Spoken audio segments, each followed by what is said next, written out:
정부가 긴급하게 이제 부동산 대책 검토하고 있다 이런 기사가 나오는데 제가 볼 땐 거의 100% 민주당이 동의하지 않을 가능성이 굉장히 높아 보인다라고 생각이 듭니다. 그래서 마땅히 지금 정부가 쓸 카드가 없어요.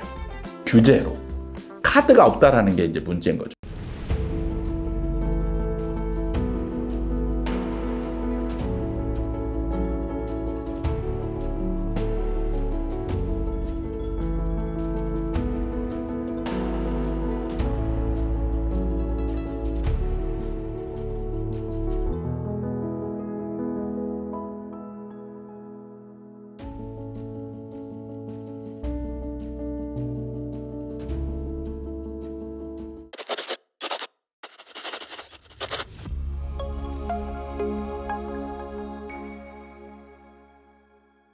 반갑습니다.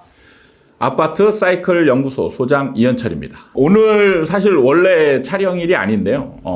정부가 긴급하게 이제 부동산 대책 검토하고 있다 이런 기사가 나오는데 거기에 핵심적인 내용이 공급을 좀 늘리겠다와 임대차 입법을 폐지를 추진하겠다라는 그 기사 내용이 있어서 공급 대책은 뭐 옛날부터 이제 나왔던 내용들이라 이제 구체적인 내용이 나오면 그때 대책을 듣고 얘기를 하면 될 것 같고, 임대차법 폐지 이 부분에 대해서 한번 얘기를 좀 해볼까 하는데, 일단은 정부가 임대차법 폐지를 추진하는 이유가 문재인 정부 때 세입자를 보호하기 위해서 임대차 입법을 이제 추진을 했고, 이게 시행되면서 전세가가 급등을 했어요. 2020년 8월 달에 시행이 됐는데 8월 달부터 이제 전세가가 급등을 했고, 그로 인해서 또 아파트 가격도 굉장히 많이 올랐습니다. 그래서 이제 이것 때문에 집값이 많이 올랐다. 이렇게 평가를 하는 것 같습니다. 그래서 지금 집값 올라가고 있는 이런 것들이 4년차, 지금 4년차를 맞이하는 거죠. 2024년이니까. 그리고 때마침 또 지금 이제 8월이 다가오고 있어요. 그래서 지금, 임대차 입법을, 지금 집값이 이렇게 심상치 않은 게 이 임대차법이 가장 큰 영향이다. 이렇게 보고 있는 것 같습니다. 그래서 이제 급하게 지금 촬영하는 만큼 우리 PD가 궁금해하는 내용들이 좀 있어서 한번 그 부분에 대해서 여러분들도 좀 궁금해하지 않을까 이런 생각이 들어서 한번 PD의 궁금한 점을 들어보고 그 부분에 대해서 제가 생각하는 부분을 한번 얘기를 해볼까 합니다. 그러면 이 임대차 입법을 폐지를 하려면 정부가 하자고 해서 하는 건 아닐 테고 국회에서 진행을 해야 될 텐데 이게 폐지될 가능성이 있을까요? 그렇죠. 사실 임대차 입법의 폐지는 뭐 이것 때문이냐 아니냐를 논외로 치고라도 사실 맞다라고 하고 가정하고 만약에 간다라면 이게 법안이거든요. 임대차 법안인데 문제는 이 임대차법이 민주당이 추진을 해서 만들었고, 제가 이제 민주당 지지자들이나 뭐 민주당 쪽의 사람들하고 여러 얘기를 해보면 민주당의 평가는 좀 다른 평가가 있어요. 좀 어느 정도 전세가를 안정시키고 나름 효과가 있다라는 평을 내리고 지금은 내리고 있는 것 같더라고요. 그런 상황에서 과연 지금 집값 올라가는 게 임대차법 때문이다라고 평가를 하고 이 법을 폐지하는데 동의를 할까? 이 부분에 있어서는 제가 볼 땐 거의 100% 민주당이 동의하지 않을 가능성이 굉장히 높아 보인다라고 생각이 듭니다. 그럼 소장님도 이렇게 생각하시는데 대통령이 이걸 생각 못했을 리는 없을 것 같거든요. 그렇죠. 그러면 네. 그럼 왜 이런 생각을 하고 이게 언론까지 새어 나올 정도의 얘기가 나왔을까요? 그 의도가 뭔지 궁금해지네요. 저도 그 부분을 이 뉴스를 보고 한참 동안 생각을 해봤어요. 정부 입장에서 저거를 법안인데 폐지하려고 했을 때 민주당이 동의를 해줄까? 근데 동의 안 해줄 게 뻔한데 저거를 왜 이렇게 추진을 할까? 생각을 해봤더니 자, 이번 부동산 대책에 답이 있는 게 아닌가 생각이 들어요. 그게 뭐냐면 사실 지금 이제 집값이 좀 움직임이 심상치 않잖아요. 그러면 이게 이제 과열됐다라고 판단을 할 때 정부는 이걸 안정시키기 위해서 대책을 내놔야 되거든요. 그럼 대책으로 내놓을 수 있는 게 대부분은 이제 그 세금적인 측면이나 대출, 그리고 이제 이게 이제 수요를 잡는 요인이고, 그 다음에 공급을 늘려야 되거든요. 그래서 공급 대책이라는 게 이제 이렇게 종합적으로 나오게 돼 있어요. 그래서 지금 부동산 대책에는 공급 대책이라는 게 이미 이제 들어가 있고, 이거는 구체적으로 어떻게 할 것이냐가 이제 나올 것이고, 그럼 여기에는 뻔해요. 공급은 늘리겠다. 얼마만큼 늘리겠냐. 이게 이제 구체적으로 얼마만큼 어떻게 늘리겠냐. 이게 나올 것이고, 그 다음에 이제 수요를 억제하는 측면에 있어서 규제가 들어가거든요. 세금을 늘리고 대출을 줄이는 이 규제책이 들어가야 되는데, 문제는 세금 규제를 할 만한 거리가 없어요. 왜 그러냐면 지금 세금 규제를 한다는 거는 뭔가 기존에 없는 세금을 만들거나 아니면 기존에 있던 세금을 늘려주는 게 돼야 되는데, 부동산에 관련된 세금은 양도세와 취득세, 그 다음에 이제 보유세, 이 세 가지 항목이거든요. 근데 문제는 다 늘려져 있어요. 최대치로, 거의 최대치로. 다시, 물론 최대치에서 약간 줄긴 했어요. 근데 지금 양도세 중과도 남아있고, 취득세 중과도 남아있고, 그 다음에 분양권이 가구수에 포함되는 이런 것도 남아있고, 종부세도 지금 남아있는 상황입니다. 그러니까 지금 정부가 여기에서 추가로 뭔가를 할 만한 게 세금적인 측면에서 사실 마땅치가 않아요. 그러면 이제 대출을 좀 줄여야 되는데, 대출도 지금 DSR, 스트레스 DSR, 이게 이제 지금 시행되고 있는 거거든요. 조금 뒤로 늦춰놨는데, 어쨌든 발표되고 그 시기와 맞물려서 그냥 시행되게 돼 있어요. 9월 달이면 시행이 되거든요. 그러니까 사실 뭐 대출을 또 뭐 아예 틀어 막아버리면 또 다른 경제에도 영향이 있기 때문에 아예 틀어 막기도 어려운 상황이고, 그래서 마땅히 지금 정부가 쓸 카드가 없어요. 규제로. 카드가 없다라는 게 이제 문제인 거죠. 그러면 문제가 뭐냐? 정부가 지금의 과열된 시장을 잡을 만한 요인이 별로 없다라는 얘기예요. 그래서 지금 정부는 이쪽으로 이제 밀고 있는 것 같아요. 지금 상승의 원인이 임대차법이고, 그리고 이걸 정부는 이게 주요 요인이기 때문에 이걸 폐지하는 게 맞다라고 카드를 던진 거예요. 그러면 민주당이 이걸 받아서 이제 처리를 할 거 아닙니까? 이제 통과를 시키든 불통과를 시키든 이제 기각을 시키든 할 텐데, 처리를 해주면 이제 자기 의도가 어쨌든 맞는 것이 되는 거고, 처리를 안 해주면 제가 볼 때는 민주당으로 지금 집값 상승에 잡을 수 있는 이거를 정부는 노력했는데 민주당이 방해해서 못했다. 이렇게 핑계댈 수 있는 여지를 만드는 게 아닌가, 이런 생각이 듭니다.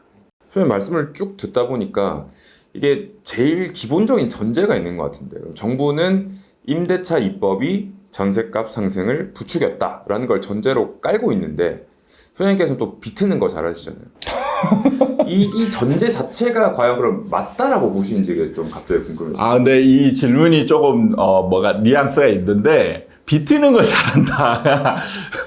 이게 지금 거기에 들어가 있는 건 억지로 비트는 걸 얘기하는데, 사실은 저는 그거보다는 제대로 된 거를 이제 분석을 해보는 걸 좋아하거든요. 그러니까 사실 2020년 8월 달에 임대차법이 시행되면서 전세가가 급등하고 매매가가 올라간 게 맞아요.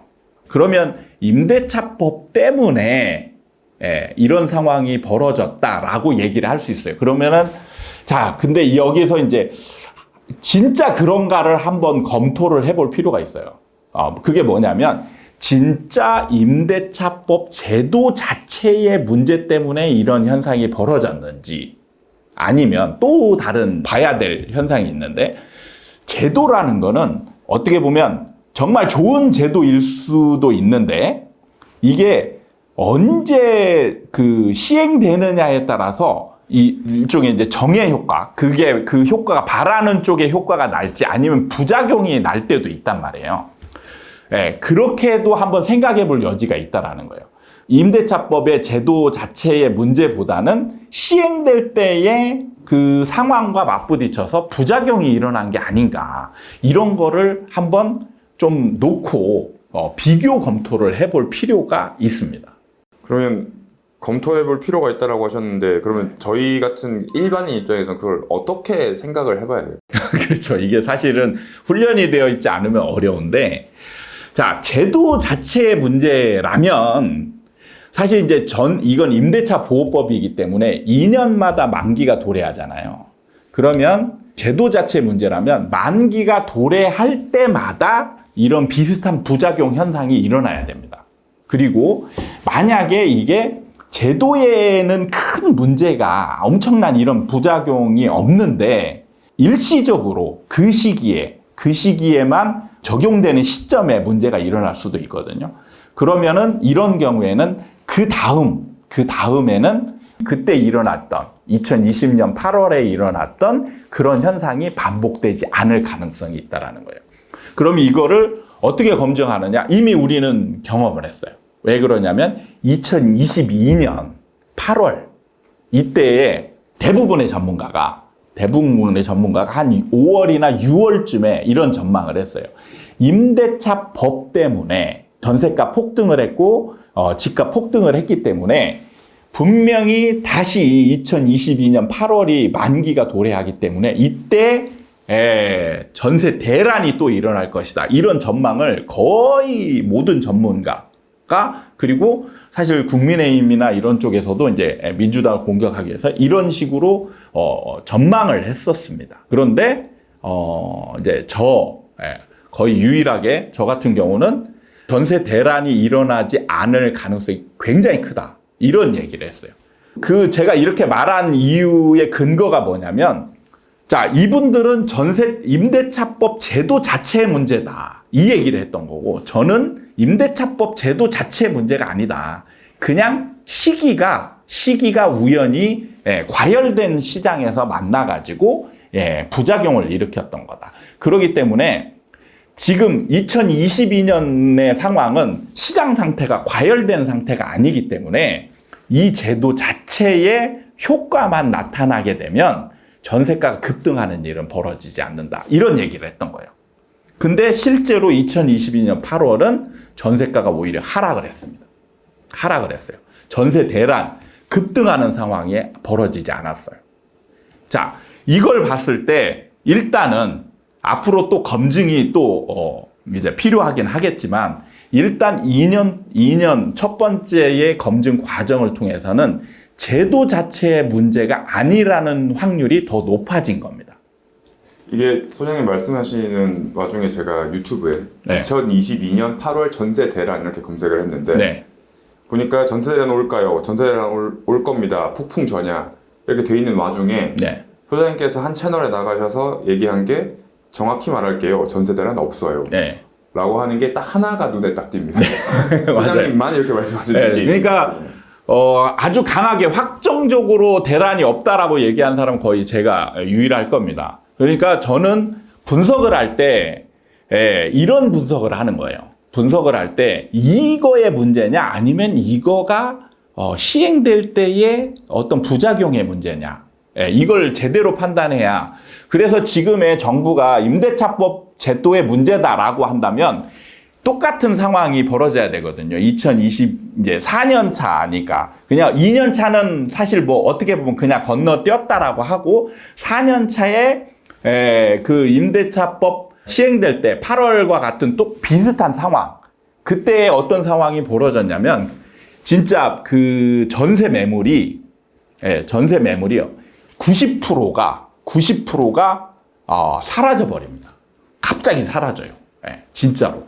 그러면서 매물들이 그 시장에 나와 있는 공급이죠. 공급이 없어지니까 그냥 갑자기 임대 가격이 막 뛰고 그로 인해서 매매가도 뛰고 이런 현상이 생겼는데 자, 여러분이 지켜봐야 될 게 앞으로 8월이 되면 시장에서 특히 네이버 뭐 부동산 매물이나 이런 거에서 모든 아파트의 매물이 90% 아니면 뭐 지금은 이제 조금 완화됐다라고 하더라도 70에서 80% 이상의 매물이 갑자기 사라질 것이냐 이걸 보시면 될 것 같아요. 근데 그럴 일은 없다. 그렇기 때문에 이 지금의 현상이 임대차법의 문제가 아니다.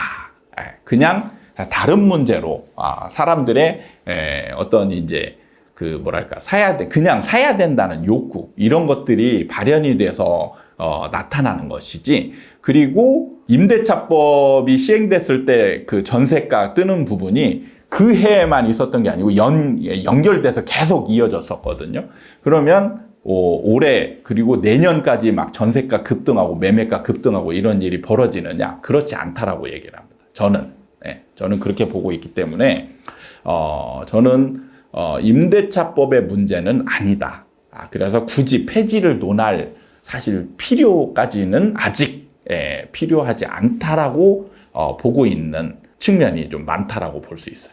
사실 이제 갑자기 지금 정부가 부동산 대책을 이제 검토하고 있다라는 뉴스가 나와서 이제 사실 이게 저희가 영상을 일주일에 한 번 찍거든요. 근데 어제 다른 영상을 촬영을 해서 오늘 뉴스가 나와서 참 난감했어요. 이게 다음 주에 찍고 편집해서 또 시간이 흘러서 나가면 이 이슈는 이미 사라지고 없을 거기 때문에 그때는 여러분이 또 관심 받길 상황이어가지고 긴급하게 지금 이 영상을 지금 찍고 있는데 배짱이님 없이 그냥 저 혼자 갑자기 스튜디오에서 찍고 있습니다. 뭐 제가 이제 조금 뭔가 여러분들 구독자분들이 어떤 뭔가 이슈가 벌어졌을 때 조금 뒤에 나오는 경향인데 그게 이제 제 촬영 일자 때문에 벌어졌던 일이고 가능하면 저도 이제 이렇게 좀 빠르게 대응할 수 있는 그런 시스템을 갖추도록 노력하겠습니다. 여러분이 재미있거나 아니면 공부하는데 도움이 되기를 바라면서 좋다라고 판단되면 구독과 좋아요도 좀 눌러주시고 다음에도 영상 계속 시청해 주시면 감사하겠습니다. 다음에 또 빠른 시장 분석으로 여러분들 찾아뵐 것을 약속드리면서 이만 인사를 드리도록 하겠습니다. 감사합니다.